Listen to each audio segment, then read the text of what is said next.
Bismillahirrahmanirrahim. Assalamualaikum warahmatullahi wabarakatuh. Alhamdulillahirrabbilalamin. Wabihi nasta'in wa ala kulli dunya waddin. Wassalatu wassalamu ala asyrofil anbiya'i wal mursalin sayyidina Muhammad wa ala alihi wasallam. Yang terhormat Ibu Inayatul Faridah MPD selaku dosen pengampu mata kuliah ilmu pendidikan. Perkenalkan, nama saya Azimah Nurdia dengan NIM 123400018 dari Prodi PGM. Di sini saya akan mempresentasikan hasil resumen 13 materi selama semester 3 di SIKWS Semarang. Materi yang pertama menjelaskan tentang memahami makna dan hakikat pendidikan. Hakikat pendidikan yaitu inti dari pendidikan itu sendiri. Lalu tujuan hakikat pendidikan yaitu proses yang berkelanjutan. Maksudnya pendidikan bukan hanya terjadi di sekolah, tetapi berlangsung sepanjang hayat. Yang kedua yaitu upaya sadar dan terencana. Maksudnya pendidikan sendiri membutuhkan perencanaan yang matang dan tujuan yang jelas. Yang ketiga yaitu mengembangkan potensi individu. Maksudnya yaitu untuk menggali dan mengembangkan segala potensi yang dimiliki individu sendiri. Lalu apa sih manfaat hakikat pendidikan? Manfaat hakikat pendidikan yaitu yang pertama menambahkan pengalaman peserta didik. Yang kedua meningkatkan rasa percaya diri. Yang ketiga mencegah terbentuknya generasi yang bodoh. Lalu pendidikan berperan penting dalam mengembangkan potensi diri seseorang. Melalui pendidikan, individu dapat menemukan bakatnya, dapat mengambil keputusan yang tepat, dan memiliki peluang yang lebih besar untuk mendapatkan pekerjaan yang layak hingga bergaji tinggi. Materi yang kedua yaitu memahami kaitan pendidikan dan pengembangan peradaban manusia. Pendidikan memperkenalkan nilai-nilai yang diperlukan untuk masa depan, agar anak didik kelak tidak berdiri sendiri dalam hidupnya, tetapi secara bersama-sama mampu membangun nilai-nilai tersebut menjadi modal sosial. Peradaban hidup yang bermutu yaitu peradaban yang dibangun oleh pendidikan. Membangun peradaban harus dimulai dengan membangun pemikiran masyarakat yang diselenggarakan melalui pendidikan. Kaitan antara pendidikan dan peradaban telah ada sejak manusia purba.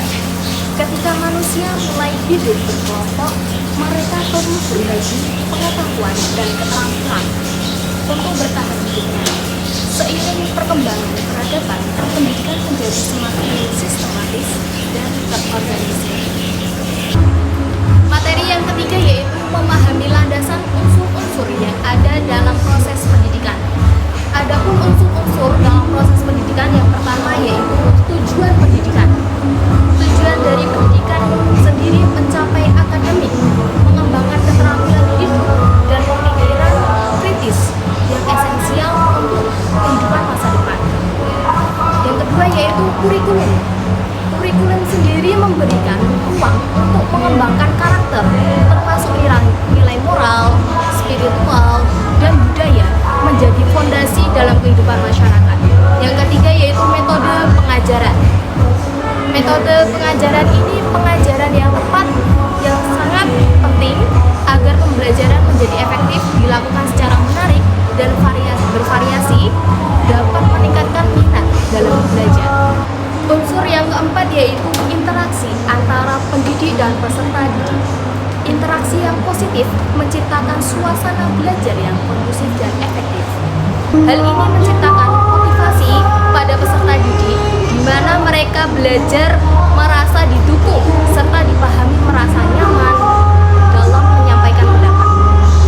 Yang kelima yaitu lingkungan pendidikan. Lingkungan pendidikan tersebut yang kondusif sangat penting dalam mendukung keberhasilan belajar, sehingga dapat meningkatkan konsentrasi peserta didik dengan baik. Seperti itu. Materi yang keempat yaitu memahami pendidikan sebagai sistem. Berkaitan antara pendidikan dan pengajaran. Sistem pendidikan merupakan keseluruhan komponen yang saling berkaitan. dalam proses pendidikan, mulai dari kurikulum, pendidik, peserta didik, hingga evaluasi. Keterkaitan pendidikan dan pengajaran yaitu bagian dari sistem pendidikan yang lebih fokus pada interaksi langsung antara pendidik dan peserta didik dalam menyampaikan materi pembelajaran. Materi yang kelima yaitu memahami landasan pendidikan dan penerapannya. Adapun 3 landasan pendidikan yaitu yang pertama landasan filosofis, diterapkan dengan merumuskan tujuan pendidikan yang sesuai dengan nilai-nilai yang diyakini. Kedua yaitu landasan psikologis, diterapkan dengan memahami perkembangan kognitif dan psikomotorik peserta didik.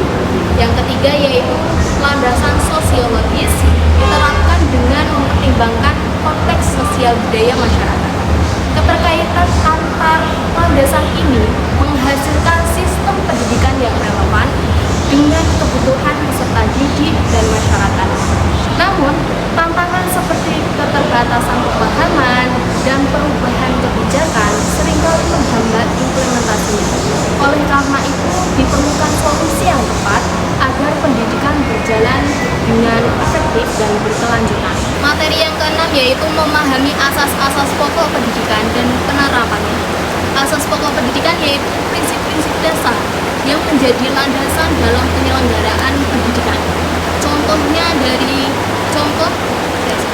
Contoh dari penerapan asas pendidikan sebagai berikut. Yang pertama, asas kemanusiaan. Setiap individu memiliki hak yang sama untuk mendapatkan pendidikan.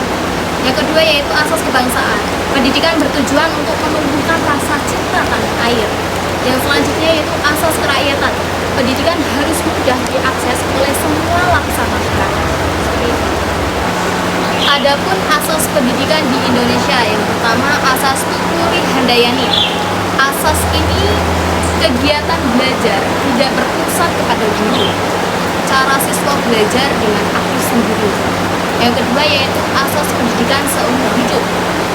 Seseorang dituntut untuk mau dan mampu belajar sepanjang hayat. Dengan kemauannya dan kemampuannya untuk dapat belajar sepanjang hayat, maka konsep belajar tidak lagi sekedar belajar untuk tahu dan mampu, melainkan untuk menjadi orang yang memanfaatkan ilmu untuk disalurkan ke generasi berikutnya. Asas yang ketiga yaitu asas kemandirian dalam belajar. Asas kemandirian dalam belajar maksudnya ini dalam kegiatan belajar mengajar mungkin dapat dikembangkan kemandirian dalam belajar. Itu dengan menghindari campur tangan guru, namun guru selalu siap untuk membantu apabila diperlukan. Seperti itu. Materi yang ketujuh yaitu memahami mengenai lingkungan pendidikan dan manfaat lingkungan pendidikan. Lingkungan pendidikan yang baik yaitu lingkungan yang menciptakan kondisi optimal bagi peserta didik untuk belajar dan berkembang. Lingkungan ini tidak hanya mencakup lingkungan fisik, contohnya yaitu ruang kelas yang nyaman, bersih, dan dilengkapi fasilitas belajar yang memadai. Yang kedua yaitu lingkungan sosial, contohnya hubungan yang positif antara guru dengan siswa dan adanya kesempatan untuk berinteraksi dengan orang-orang yang berbagai latar belakang.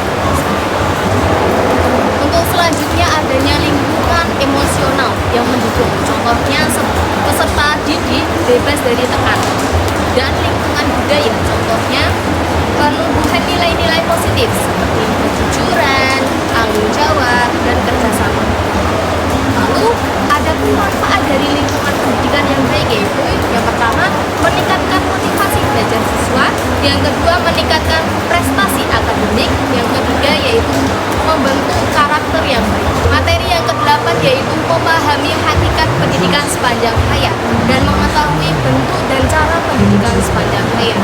Pendidikan sepanjang hayat yaitu konsep yang menekankan bahwa proses belajar tidak berhenti setelah menyelesaikan pendidikan formal.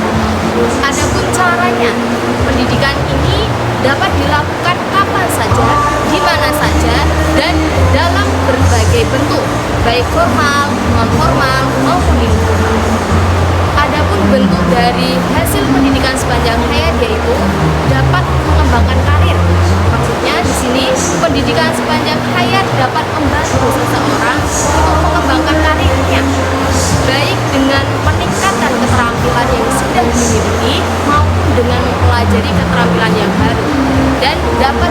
berkontribusi pada masyarakat.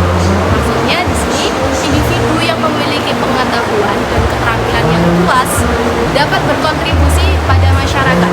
Maksudnya di sini yaitu individu yang memiliki pengetahuan dan keterampilan yang luas dapat memberikan kontribusi yang lebih besar bagi masyarakat. Materi yang ke-9 yaitu memahami identifikasi hakikat masalah pendidikan dan kategorisasi permasalahan pendidikan. Hakikat masalah pendidikan yaitu ketidaksesuaian antara harapan dan tujuan pendidikan dengan kenyataan yang ada dalam dunia pendidikan.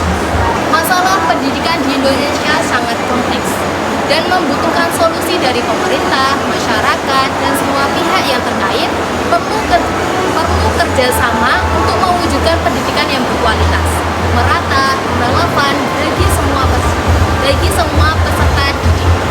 Cara mengidentifikasi dan mengkategorisasikan masalah pendidikan yaitu langkah awal yang penting dalam upaya meningkatkan kualitas pendidikan. Dengan pemahaman yang baik tentang masalah yang ada, kita dapat merancang solusi yang efektif dan berkelanjutan. Materi yang ke-10 yaitu memahami faktor-faktor yang mempengaruhi permasalahan pendidikan dalam masyarakat. Permasalahan pendidikan dalam masyarakat yaitu isu kompleks yang dipengaruhi oleh berbagai faktor yang saling terkait. Memahami faktor-faktor ini sangat penting untuk merancang solusi yang efektif. Yang pertama dari faktor ekonomi, contohnya keluarga miskin seringkali kesulitan membiayai pendidikan anak-anak mereka, baik untuk biaya sekolah, buku maupun seragam. Yang kedua dari faktor psikologis, contohnya motivasi siswa untuk belajar sangat dipengaruhi oleh faktor internal dan eksternalnya. Yang ketiga yaitu faktor sumber daya. Contohnya yaitu kualitas guru, jumlah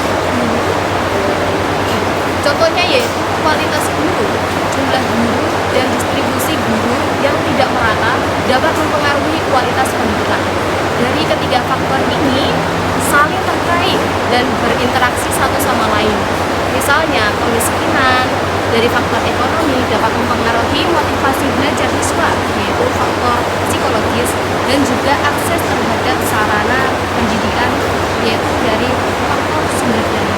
Yang ke-11 yaitu memahami konsep pengembangan peran manusia dan pendidikan dalam pembangunan. Pengembangan peran manusia dalam pembangunan yaitu upaya untuk meningkatkan kualitas hidup individu secara menyeluruh melalui pendidikan dan pelatihan. Tujuannya yaitu menciptakan masyarakat yang produktif, kreatif, dan mampu mengatasi tantangan zaman. Pendidikan menjadi kunci utama dalam proses ini karena melalui pendidikan manusia dapat mengembangkan potensi dirinya, memperoleh pengetahuan dan keterampilan serta membentuk karakter yang lebih baik. Lalu dalam penerapan ini bisa dilakukan dengan beberapa cara. Yang pertama, mempersiapkan tenaga kerja, seperti pendidikan menghasilkan tenaga kerja yang terampil dan siap menghadapi tantangan dunia kerja. Yang kedua yaitu meningkatkan produktivitas. Pendidikan dapat meningkatkan produktivitas masyarakat sehingga dapat meningkatkan pertumbuhan ekonomi. Materi yang ke-12 yaitu memahami pentingnya usaha-usaha kebaruan atau inovasi pendidikan. Inovasi dalam pendidikan merupakan kunci untuk membangun pendidikan yang berkualitas dan relevan dengan kebutuhan zaman. Dengan memahami berbagai model dan upaya pembaruan, kita dapat bersama-sama memajukan pendidikan di Indonesia. Contoh inovasi dalam pendidikan di Indonesia yaitu yang pertama, dilakukan pembelajaran secara daring dengan cara online untuk pembelajaran jarak jauh dan fleksibel. Yang kedua yaitu dengan cara pembelajaran kolaboratif. Maksudnya di sini siswa bekerja sama dalam kelompok untuk menyelesaikan tugas. Baik, materi yang ke-13 yaitu memahami cara menganalisis sistem pendidikan nasional. Analisis sistem pendidikan nasional yaitu proses mendalam memahami, mengevaluasi dan meningkatkan sistem pendidikan secara menyeluruh. Tujuannya yaitu untuk mengidentifikasi kekuatan, kelemahan, peluang, dan tantangan dalam sistem pendidikan, sehingga dapat diambil tindakan perbaikan yang tepat. Analisis pendidikan, analisis sistem pendidikan nasional dilakukan berbagai cara. Yang pertama dengan cara studi literatur. Cara ini dengan melakukan membaca berbagai laporan dan penelitian tentang pendidikan. Yang kedua yaitu metode survei dengan cara mengumpulkan data dari berbagai pihak yang terkait dengan pendidikan. Yang ketiga yaitu observasi dengan cara melakukan pengamatan langsung di lapangan. Demikian hasil dari resumen 13 materi mata kuliah pendidikan dari saya. Semoga apa yang telah saya sampaikan dapat memberikan manfaat dan pemahaman yang lebih luas bagi kita semua. Akhirul kalam, wallahu muwaffiq ila aqwamit thoriq.